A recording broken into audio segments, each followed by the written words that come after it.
Hello আসসালামু আলাইকুম। আজকে আমরা আবারো চলে আসলাম আমাদের লজিক সেকেন্ড পেপারের সর্বশেষ যে চ্যাপ্টারটি আছে আমাদের শর্ট সিলেবাসের মধ্যে চ্যাপ্টার 6। এই চ্যাপ্টারটি নিয়ে আজকে আমরা আলোচনা করতে এসে বললাম। ঠিক আছে, আজকে আমরা চ্যাপ্টার 6 যে চ্যাপ্টারটি হচ্ছে মূলত ব্যাখ্যা, এই চ্যাপ্টারটি নিয়ে আজকে আমরা আলোচনা করব। ঠিক আছে, তো আমরা যদি দেখি আমাদের প্রথম সৃজনশীলে দেখো বলা আছে বৈজ্ঞানিক ব্যাখ্যা কাকে বলে। বৈজ্ঞানিক ব্যাখ্যা হচ্ছে যেই ব্যাখ্যার মধ্যে তোমার বিজ্ঞানের যে বিষয়গুলো, বৈজ্ঞানের যে পরীক্ষা নিরীক্ষা এই বিষয়গুলো অন্তর্ভুক্ত করা হয় তাকে বৈজ্ঞানিক ব্যাখ্যা বলে।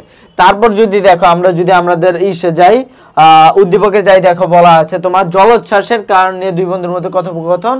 আচ্ছা, উদ্দীপকে সাকিবের বক্তব্য কোন ধরনের ব্যাখ্যা? সাকিবের বক্তব্যটি যদি আমরা দেখি, দেখো বলা হচ্ছে মাঝে মাঝে সমুদ্র দেবতা অসন্তুষ্ট হন ফলে সমুদ্রের জলোচ্ছ্বাসের সৃষ্টি হন। তো এটি কোন ধরনের ব্যাখ্যা? এটি হচ্ছে মূলত তোমার লৌকিক ব্যাখ্যা। আমরা জানি যে ব্যাখ্যা দুই ধরনের, লৌকিক ব্যাখ্যা এবং বৈজ্ঞানিক ব্যাখ্যা। তো এক্ষেত্রে তিনি যেটা বলেছেন আসলে দেখো তোমার ব্যাখ্যা দিয়েছেন যে সমুদ্রের যে দেবতা আছে, সমুদ্রের কি কোনো দেবতা আছে? ভাই কোনো দেবতা নেই। ঠিক আছে, সমুদ্রের জলোচ্ছ্বাসের কারণে তোমার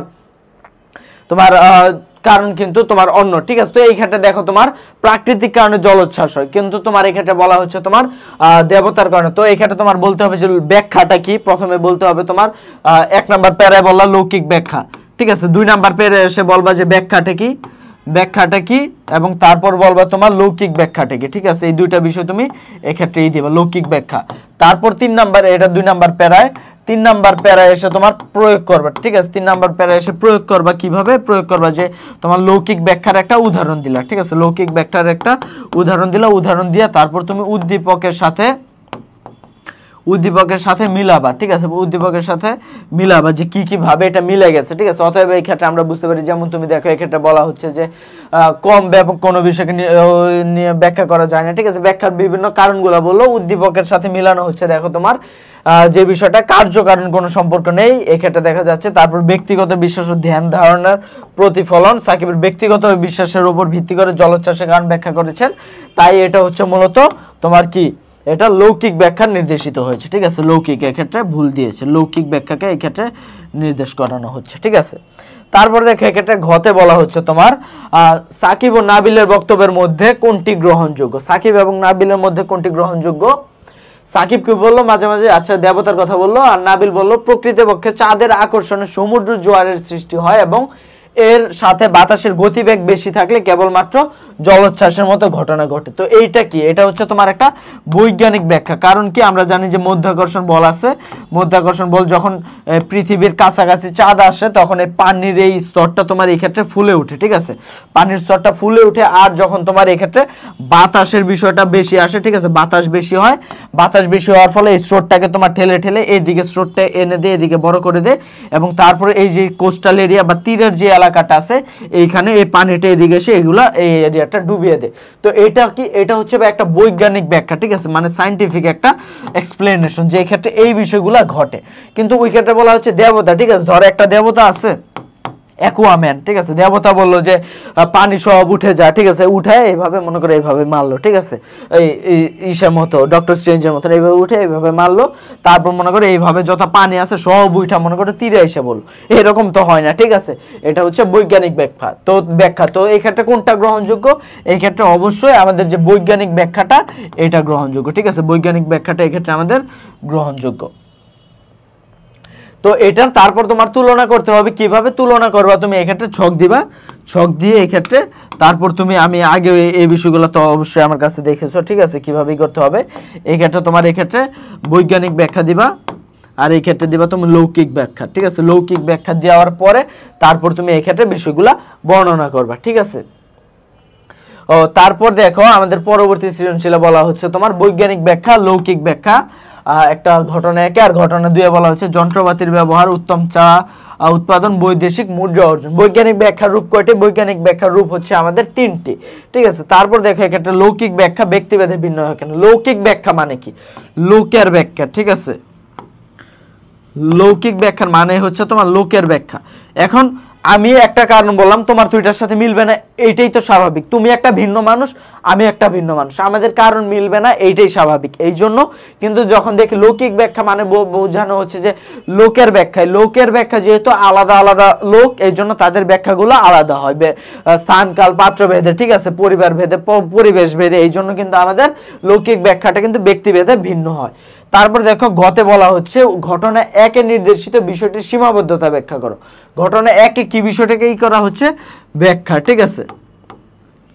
ঘটনা একে আমাদের ব্যাখ্যাকে নির্দেশ করে। ব্যাখ্যাকে আমরা জানি যে ব্যাখ্যার জন্য কিছু নিয়ম কানুন আছে। ব্যাখ্যাকে কি হইতে হয়? ব্যাখ্যাকে কোনো জটিল বিষয় সহজ করতে হয়, সরল করে বোধগম্য আকারে প্রকাশ করা হয়, ঠিক আছে। ব্যাখ্যার মাধ্যমে একটি ঘটনার প্রকৃত কারণ প্রকাশিত হয়, এর মাধ্যমে আমরা প্রকৃত রূপ জানতে পারি। উদ্দীপক একে এই বিষয়টা দেখো আমাদের দেখানো হচ্ছে ক নামক বিষয়টার দুইটার সেগমেন্ট আছে, একটা লৌকিক ব্যাখ্যা, একটা তোমার কি বলে, একটা হচ্ছে তোমার বৈজ্ঞানিক ব্যাখ্যা। এখন এটা আমরা জানি যে এটা ব্যাখ্যার দুইটা রূপ, ঠিক আছে।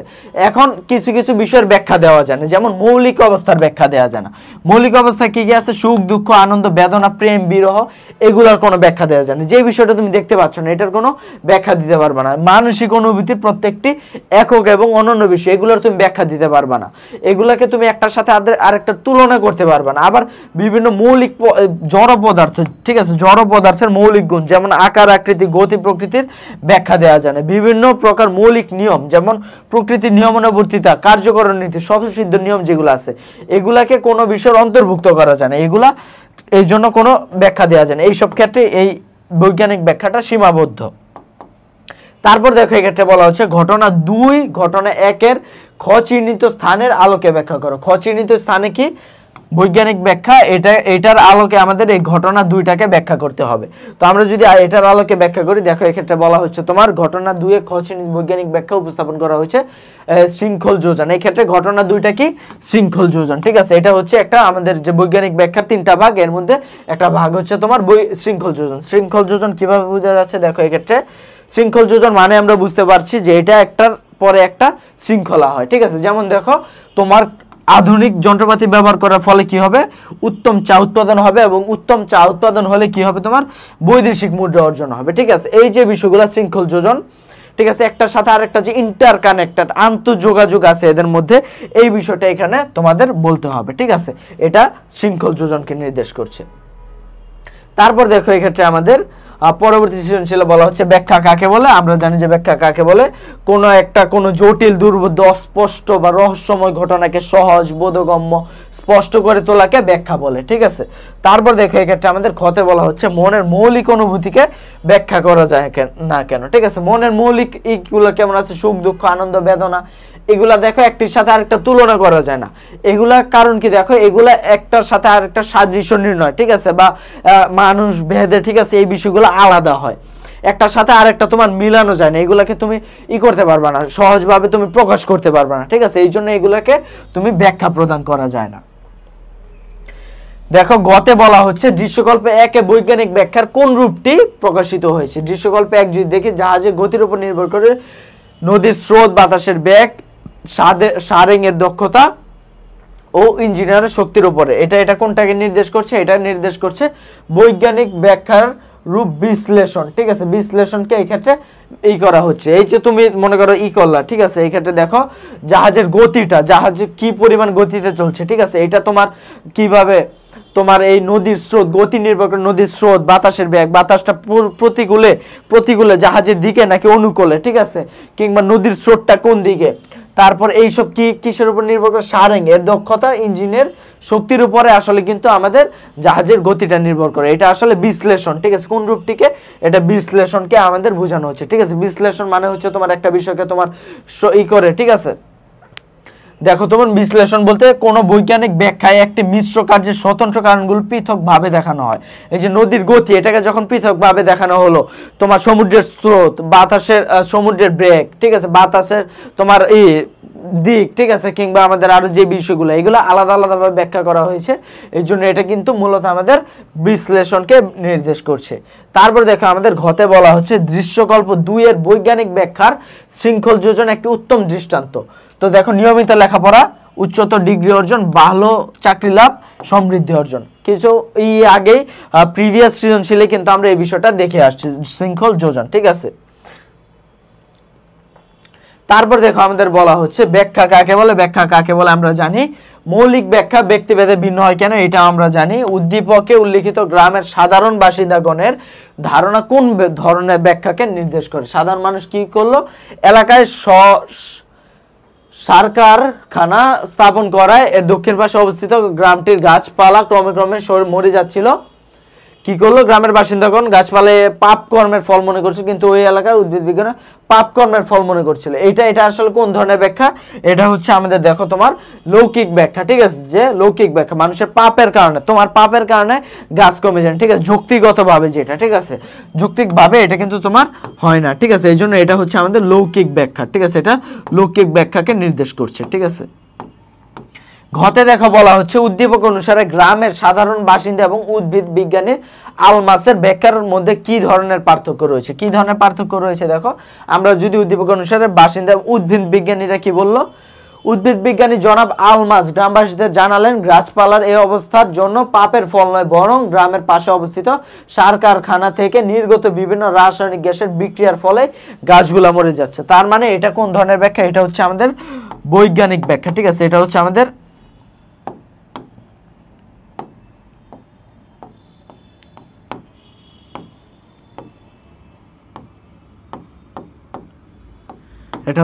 বৈজ্ঞানিক ব্যাখ্যা। ঠিক আছে, আর এটা হচ্ছে আমাদের লৌকিক ব্যাখ্যা। এই বৈজ্ঞানিক ব্যাখ্যা এবং লৌকিক ব্যাখ্যার মধ্যে আমাদের পার্থক্য করতে হবে, এটা খুবই গুরুত্বপূর্ণ একটা প্রশ্ন। ঠিক আছে, বৈজ্ঞানিক ব্যাখ্যা এবং লৌকিক ব্যাখ্যার মধ্যে যে পার্থক্যটা। ঠিক আছে, তো আমরা যদি দেখি এখানে দেখো বলা হচ্ছে তোমার কি বলা হচ্ছে তোমার লৌকিক ব্যাখ্যা অন্তর্ভুক্তি নেই, এই প্রকার ব্যাখ্যায় কার্যকারণ সম্পর্ক বিদ্যমান থাকে না। ঠিক আছে, লৌকিক ব্যাখ্যা সুনির্দিষ্ট নিয়ম নেই, লৌকিক ব্যাখ্যা বিভিন্ন সময় বিভিন্ন রকম হয়ে থাকে।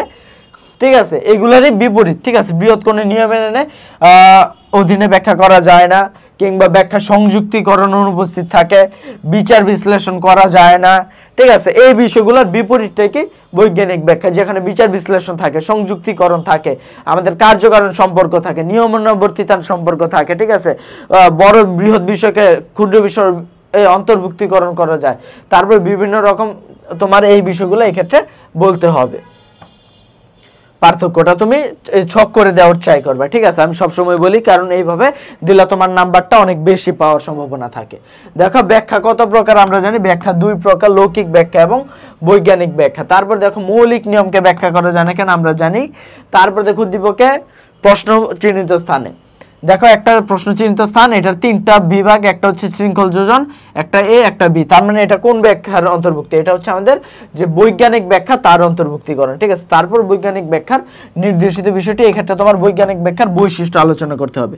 একটু আগে যখন আমরা পার্থক্য নির্দেশ করছিলাম তখন কিন্তু আমরা এক্ষেত্রে বৈশিষ্ট্যগুলো ব্যাখ্যা করছিলাম, ওই বিষয়গুলো তোমার এক্ষেত্রে বর্ণনা করতে হবে।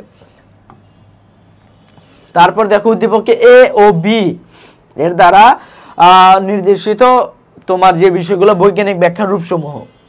বৈজ্ঞানিক ব্যাখ্যার আরো যে রূপগুলো আছে এ বি এবং শৃঙ্খল যোজন, এই বিষয়গুলো তোমার এক্ষেত্রে উল্লেখ করতে হবে। এ বি ব্যতীত শৃঙ্খল যোজন আমরা জানি, শৃঙ্খল যোজন বৈজ্ঞানিক অন্য দুটি রূপ কি, বিশ্লেষণ। বিশ্লেষণ কি আমরা জানি যে একটা ইসের ব্যাখ্যার যেই কারণগুলা মিশ্র কার্য, ওইটাকে যখন আলাদা আলাদা ভাবে এনে ইনগ্রিডিয়েন্ট গুলাকে ব্যাখ্যা করা হয়, ওইগুলাকে বলে বিশ্লেষণ। আর অন্তর্ভুক্তি কি, বৃহৎ একটা বিষয়কে ক্ষুদ্র একটা বিষয়কে ওইটার বৃহৎ যে বিষয়গুলো আছে ওগুলার বিষয় অন্তর্ভুক্তি করে যে বিষয়টা তোমার ব্যাখ্যা করা হয় ওইটাকে তোমার অন্তর্ভুক্তি বলে। ঠিক আছে,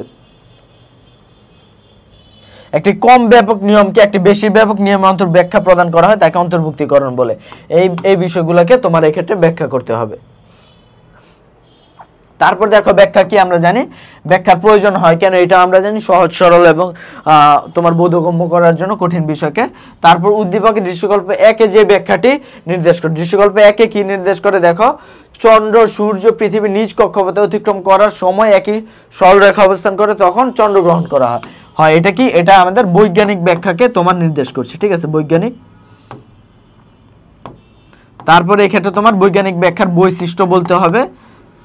2 নম্বর প্যারা বৈজ্ঞানিক ব্যাখ্যা কাকে বলে এবং এর বৈশিষ্ট্য। ঠিক আছে, ডেফিনেশন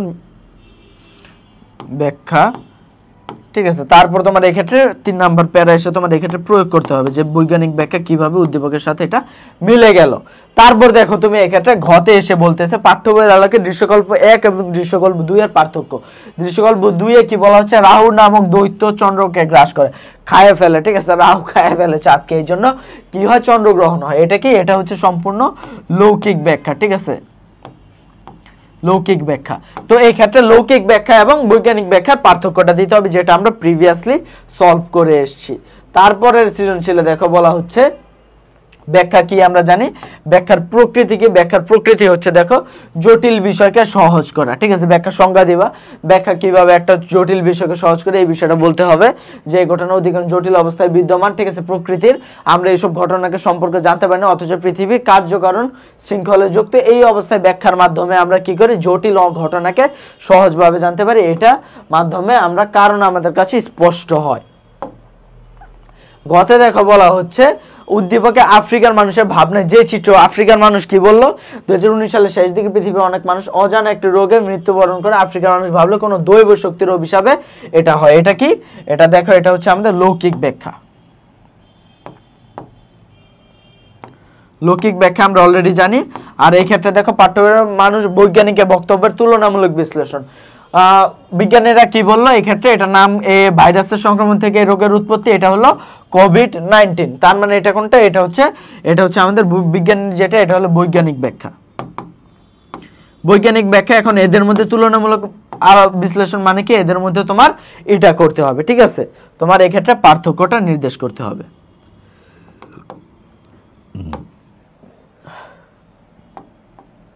তারপরের সৃজনশীলে দেখো ব্যাখ্যা কত প্রকার, 2 প্রকার।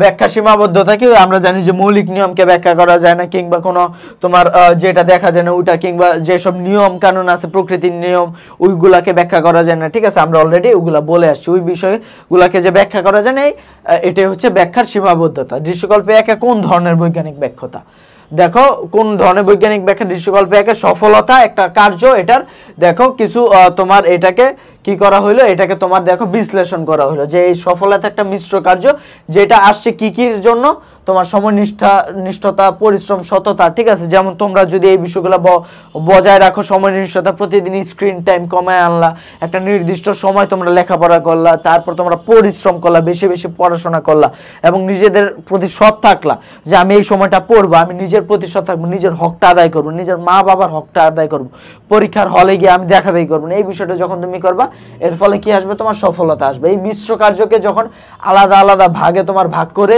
ব্যাখ্যা করা হচ্ছে তখন এটাকে বলা হচ্ছে বিশ্লেষণ। আর দেখো এই ক্ষেত্রে চিত্র 2 এর ঘটনাটিকে, পাঠ্য বইয়ের চিত্র 2 এর ঘটনাটা কি, দেখো যুদ্ধ হলো, এর ফলে সম্পদের ক্ষতি হলো, অর্থনৈতিক মন্দা হলো, দুর্ভিক্ষ হলো, এটা কোনটা, এটা হচ্ছে আমাদের দেখো শৃঙ্খল যোজন, ঠিক আছে, এটাকে করা হচ্ছে। তারপর দেখো পরবর্তী সৃজনশীল ব্যাখ্যা কাকে বলে আমরা জানি, বৈজ্ঞানিক ব্যাখ্যা সীমাবদ্ধতাও আমরা জানি। উদ্দীপকে বৃদ্ধা চান বানুর বক্তব্যে কোন ধরনের ব্যাখ্যার প্রতিফলন ঘটেছে, তো চান বানুর বক্তব্যটা যদি আমরা দেখি, দেখো বলা হচ্ছে তোমার এই ক্ষেত্রে চান বানু বললো রতনপুর গ্রামে হঠাৎ বজ্রপাতে গবাদি পশু একজন মানুষ মারা গেল। গ্রামের বৃদ্ধা চান ভানুর মতে গ্রামের লোকজন গ্রামে কোনো ভালো কাজ করে না, এই কারণে গ্রামে বাজ পড়েছে। এই যে এটা কি, এটা আমরা সহজেই বুঝতে পারি লৌকিক ব্যাখ্যা। এই চ্যাপ্টারটা দেখো কত সহজ, মানে লৌকিক ব্যাখ্যা আর যুক্তিক ব্যাখ্যা, লৌকিক ব্যাখ্যা আর যুক্তিক ব্যাখ্যা, এই বিষয়গুলোকেই তোমার শুধুমাত্র এক্ষেত্রে বারবার রিপিটেশন করা হচ্ছে, ঠিক আছে। তারপর উদ্দীপকে চান বানু এবং সালাম সাহেবের বক্তব্যে কোন পার্থক্য আছে কিনা দেখো। অপরদিকে গ্রামের শিক্ষক সালাম সাহেবের মতে আসলে গ্রামে বড় বড় গাছপালা কাটা হয়েছে যাতে বজ্রপাতের সৃষ্টি হয়েছে। এটা কি, এটা হচ্ছে বৈজ্ঞানিক ব্যাখ্যা, বৈজ্ঞানিক। তো এদের মধ্যে আমাদের পার্থক্যটা যেটা আমরা অনেকবার দেখে আসছি এই সেম কোশ্চেনটা, ঠিক আছে। তারপরে সৃজনশীলে দেখো বলা হচ্ছে লৌকিক ব্যাখ্যা কি আমরা জানি। লৌকিক ব্যাখ্যা হচ্ছে অতি প্রাকৃত, অস্পষ্ট এবং মন গড়া কারণ উল্লেখ করে কোনো ঘটনার ব্যাখ্যা প্রদান করাকে তোমার লৌকিক ব্যাখ্যা বলে। তারপর দেখো এক্ষেত্রে মনের মৌলিক অনুভূতিকে ব্যাখ্যা করা যায় না কেন, এটাও আমরা জানি। তারপর দেখো উদ্দীপকে ফারুক সাহেবের স্ত্রীর ব্যাখ্যার রূপটি। ফারুক সাহেবের ভালো ফলাফলের ব্যাখ্যা করতে তার ছেলে জারিফকে বললেন নিয়মিত ভালো ফলাফল ব্যাখ্যা করতে তার ছেলে জারিফকে বলেন নিয়মিত ক্লাস পড়াশোনা মনোযোগী অধ্যাপক ফারুক সাহেব স্ত্রী বলেন ভালো ফলাফল হলো সুখী জীবনের কারণ, কেননা ভালো ফলাফলের কারণে ভালো চাকরি, আর্থিক সচ্ছলতা, জীবনে সুখী হওয়া যায়। এটা কি, এটা কোন বিষয়টাকে, কোন রূপটাকে, এটা হচ্ছে আমাদের শৃঙ্খল যোজন। ঠিক আছে, শৃঙ্খল যোজনকে এক্ষেত্রে আমাদের নির্দেশ করা হচ্ছে যে কি কি হবে, এই কার্যক্রমগুলো ব্যাখ্যা করা হচ্ছে। ঘতে ফারুক সাহেব এবং তার স্ত্রী ও জারিফের বক্তব্য ব্যাখ্যার।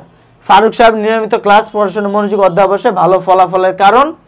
আর তারপর দেখো জারিফ বলো পুষ্টিকর খাদ্য গ্রহণ যেমন সুস্বাস্থ্য তেমনি ভালো পড়াশোনা ভালো মানুষ হওয়া যায়। ঠিক আছে, এখানে তাদের বৈজ্ঞানিক ব্যাখ্যার যে তিনটা রূপ আছে, ঠিক আছে, বৈজ্ঞানিক ব্যাখ্যার যে তিনটা রূপ আমরা জানি যে বিশ্লেষণ, অন্তর্ভুক্তিকরণ এবং শৃঙ্খল যোজন। ঠিক আছে, এই বিষয়টাই এখন দেখো তোমার কে কি করেছে। দেখো ফারুক সাহেবের ইসের মধ্যে বিশ্লেষণ ছিল, কারণ সে ভালো ফলাফলে কিছু কারণই করলো, আর তারপর ভালো ফলাফলের কারণে কি কি হবে এই বিষয়গুলোই করলো তার স্ত্রী, এই জন্য সেটা হলো শৃঙ্খল যোজন। আর তার ছেলে এই ক্ষেত্রে জারিফ তোমার বড় একটা ওই বিষয়টাকে পুষ্টিকর খাদ্য গ্রহণের সুস্বাস্থ্য পাওয়া যেতে মানে ভালো পড়াশোনা ভালো মানুষ, এই যে ভালো পড়াশোনাটাকে তোমার ভালো মানুষ হওয়ার মধ্যে যে অন্তর্ভুক্তি করলো। ঠিক আছে, অন্তর্ভুক্তি করলো মানে এই ছোট বিষয়টাকে বড় বিষয়টার মধ্যে অন্তর্ভুক্তি করলো, এটাকে অন্তর্ভুক্তিকরণ বলা হচ্ছে। ঠিক আছে, তো তারপরে সৃজনশীল দেখো মিশ্র কার্য কাকে বলে। মিশ্র কার্য বলে তোমার একাধিক স্বতন্ত্র কারণ মিলিতভাবে যুক্ত হয়ে যখন একটি কার্য করে সেটাকে তোমার মিশ্র কার্য বলা হয়।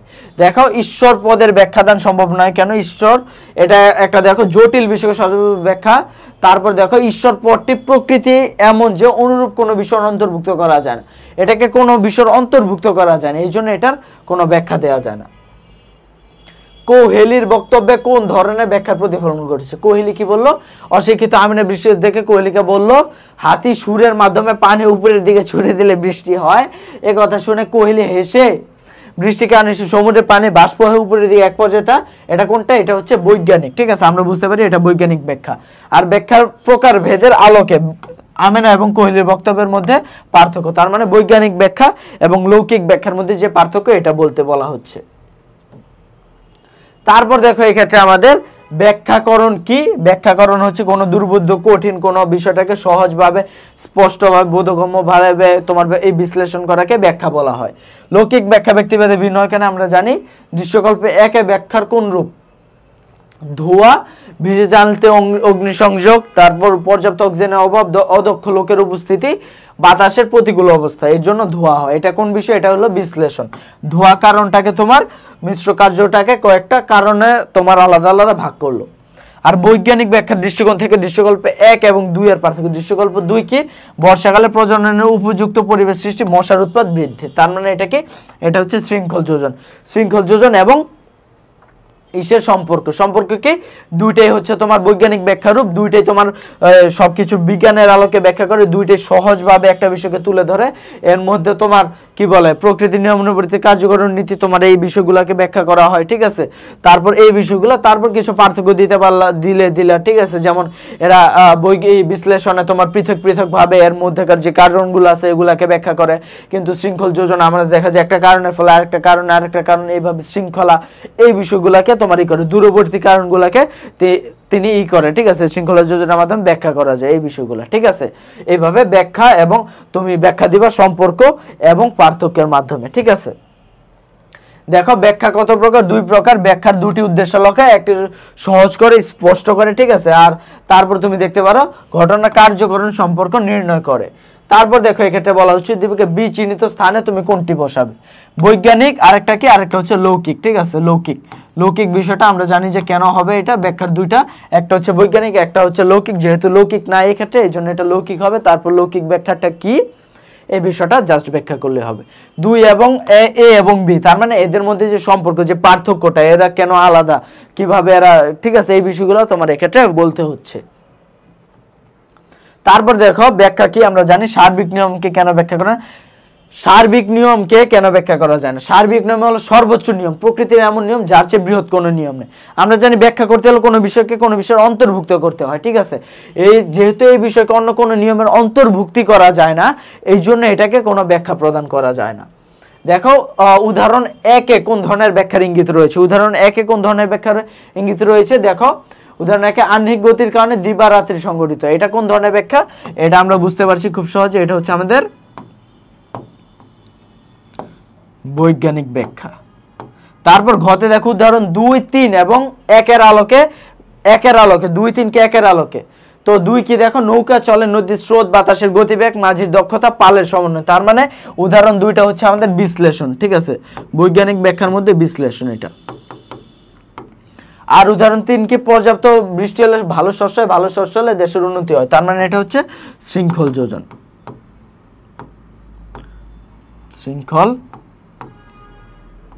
যোজন। আর এটা কি, বৈজ্ঞানিক ব্যাখ্যা। তার মানে শৃঙ্খল যোজন এবং বিশ্লেষণকে বৈজ্ঞানিক ব্যাখ্যার অন্তর্ভুক্ত করে তোমার করতে হবে। ঠিক যেমন আমরা কিছুক্ষণ আগে এই দুইটার মধ্যে কিভাবে সম্পর্ক এবং পার্থক্য এই বিষয়টা আলোচনা করেছি, ঠিক আছে। তো আজকের আমরা যদি সর্বশেষ সৃজনশীলে যাই, যুক্তিবিদ্যার সর্বশেষ চ্যাপ্টারের সর্বশেষ সৃজনশীল, এর মাধ্যমে যদি আমরা দেখি যে লৌকিক ব্যাখ্যা কি। লৌকিক ব্যাখ্যা হচ্ছে তোমার এই স্থান কাল পাত্রভেদে, ঠিক আছে, অতি প্রাকৃতিক কিংবা অস্পষ্ট মন গড়া কারণে, ঠিক আছে, মানুষের যে ব্যাখ্যা হয় সেটাকে লৌকিক ব্যাখ্যা হয়, যেটা কোনো ভিত্তি নেই এবং যেটা স্থান কাল পাত্রভেদে আলাদা হয়, কোনো কনস্ট্যান্ট কোনো বিষয় না এটা, ঠিক আছে। তারপর দেখো এই ক্ষেত্রে আমাদের খতে বলা হচ্ছে বৈজ্ঞানিক ব্যাখ্যা অভিন্ন হয় কেন। কারণ বৈজ্ঞানিক ব্যাখ্যাটা বিজ্ঞান দ্বারা প্রমাণিত এই বিষয়টা তোমার যে এই বিষয়টা সর্বজনীন, ঠিক আছে, সব ক্ষেত্রে এটা একই হবে। আহ্নিক গতির কারণে দিন রাত্রি সব জায়গায় হবে, ঠিক আছে। তারপর তুমি দেখো এডিস মশা কামড়ালে তোমার ডেঙ্গু হবে, ঠিক আছে। তারপর তুমি মনে করো অতিরিক্ত ঠান্ডা পানি খাইলে বা তুমি মনে করো একটা নির্দিষ্ট সময়ের বেশি দম বন্ধ করে রাখলে তোমার হৃৎপিণ্ড বন্ধ হয়ে তুমি মারা যাবে। এই বিষয়গুলো বৈজ্ঞানিক ব্যাখ্যা, বৈজ্ঞানিক ভাবে প্রমাণিত। এই জন্য এটা স্থান কাল পাত্রভেদে সব জায়গায় একই রকম হয়। পানির নিচে তুমি একটা নির্দিষ্ট সময়ের বেশি থাকলে তুমি দম বন্ধ হয়ে অক্সিজেনের অভাবে মারা যাবা, ঠিক আছে। আমির সাহেবের বক্তব্যে কোন ধরনের ব্যাখ্যা? অমি সাহেবের দেখো এক্ষেত্রে বললো দেবদেবী অসন্তোষের কারণে সমুদ্রের জল ফুলে, একদম প্রথম যে সৃজনশীলটা তোমার আমরা বলেছিলাম যে দেবতার কারণে জলোচ্ছ্বাস হয়। তার মানে এটা কি, এটা হচ্ছে লৌকিক ব্যাখ্যা, লৌকিক ব্যাখ্যা। আর ঘতে জনি কি বললো, বিজ্ঞানে পড়েছে চাঁদের আকর্ষণের কারণে, একদম 1 নম্বর সৃজনশীল যেটা, ঠিক আছে, এটা হচ্ছে বৈজ্ঞানিক ব্যাখ্যা এবং এদের মধ্যে তুলনামূলক আলোচনা, ঠিক আছে, আলোচনা করতে হবে। তো এই ছিল আমাদের মূলত চ্যাপ্টার 6। এটা খুবই ছোট একটা চ্যাপ্টার এবং খুবই কম টপিক আছে এবং অ্যান্সার করার জন্য একদম মাস্ট অ্যান্সার একটা চ্যাপ্টার, ঠিক আছে। এই জায়গা থেকে তুমি অ্যান্সার করলে একদম 10-এ 10 কিংবা 9 তুমি পেয়ে যাবা, ঠিক আছে, খুব ভালোভাবে অ্যান্সার করতে পারবে। এই ক্ষেত্রে শুধুমাত্র লৌকিক ব্যাখ্যা এবং বৈজ্ঞানিক ব্যাখ্যা এবং বৈজ্ঞানিক ব্যাখ্যার যে 3টা বিষয় আছে, শৃঙ্খল যোজন, বিশ্লেষণ, অন্তর্ভুক্তিকরণ, এই বিষয়গুলো এই ক্ষেত্রে বলা হচ্ছে, ঠিক আছে। তো এই কয়েকটা বিষয়, 3-4টা বিষয় তুমি যদি পড়ো তাহলে কিন্তু এই চ্যাপ্টার থেকে একটা সৃজনশীল বা 2টা সৃজনশীল তুমি কমন পেয়ে যাবা। তো এইটাই ছিল আমাদের মূলত লজিক সেকেন্ড পার্টের উপরে আমাদের রিভিশন ক্লাস বা টেস্ট পেপার সলভিং ক্লাস, ঠিক আছে। তো আজকের এই ক্লাসের মাধ্যমে আমাদের লজিক সেকেন্ড পেপার যে ছিল এটা শেষ করলাম, ঠিক আছে। তো তোমরা টেস্ট পরীক্ষা ভালো করে এবং তারপর আমার এই বিষয়গুলো তোমরা মাথায় রেখে পরীক্ষা দাও এবং দেখো তোমাদের নাম্বার কেমন হয়। তারপর এইচএসসি-তে আশা করি তোমরা সবাই ভালো একটা রেজাল্ট করতে পারবা এবং ভালো একটা বিশ্ববিদ্যালয়ে ভর্তি হতে পারবা, ঠিক আছে। তো সবাইকে শুভকামনা, ধন্যবাদ, আসসালামু আলাইকুম।